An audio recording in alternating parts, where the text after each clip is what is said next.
बिस्मिल्लाहिर्रहमानिर्रहीम। दोस्तों, शायद आपको पता होगा कि 26 दिसंबर 2019 को सूरज ग्रहण होने जा रहा है। इस वीडियो को मुकम्मल देखें ताकि आप हर तरह के नुकसान से बच सकें। इसके अलावा इस वीडियो को ज़्यादा से ज़्यादा शेयर भी करें ताकि आप औरों को भी इस नुकसान से बचा लें। और ऐसी मालूमाती वीडियोस के लिए हमारे चैनल को सब्सक्राइब भी करें और पास में ही दिए हुए बेल आइकन को भी दबा लें ताकि ऐसी मालूमाती वीडियोस की नोटिफिकेशन आप तक पहुंचती रहे।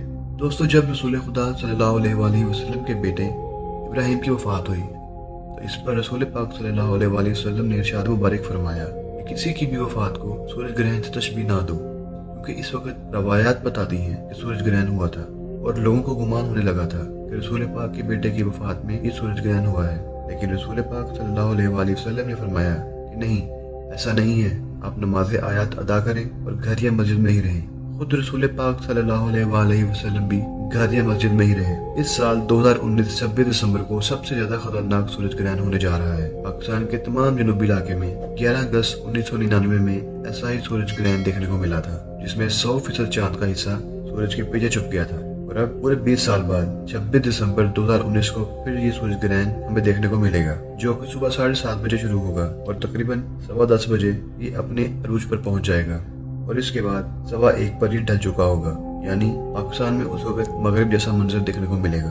तकरीबन 7.5 घंटे ये सूरज ग्रहण रहेगा और कुछ वक्त के लिए रात में दिन तब्दील होगा। पाकिस्तान के बाकी इलाकों में भी ये मंजर देखने को मिलेगा।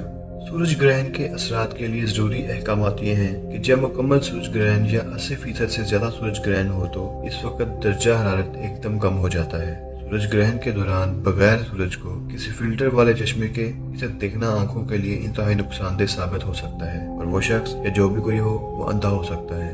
हामला औरतें भी इस सूरज ग्रहण के वक्त घर से बाहर ना निकलें और खुले आसमान के नीचे भी ना जाएं, क्योंकि सूरज की रेडिएशन खतरनाक साबित हो सकती हैं। और कोशिश यही करें कि आप सूरज ग्रहण के वक्त सूरज को बिल्कुल ना देखें और मर्द हजरात भी घर से बाहर ना जाएं। बच्चे और बूढ़े हजरात भी घर में ही रहें और ज्यादा से ज्यादा तौबा और इस्तगफार करें। जितना हो सके सदका दें और नमाज आयात जरूर पढ़ें। अल्लाह पाक हम सब की हिफाजत करें और हम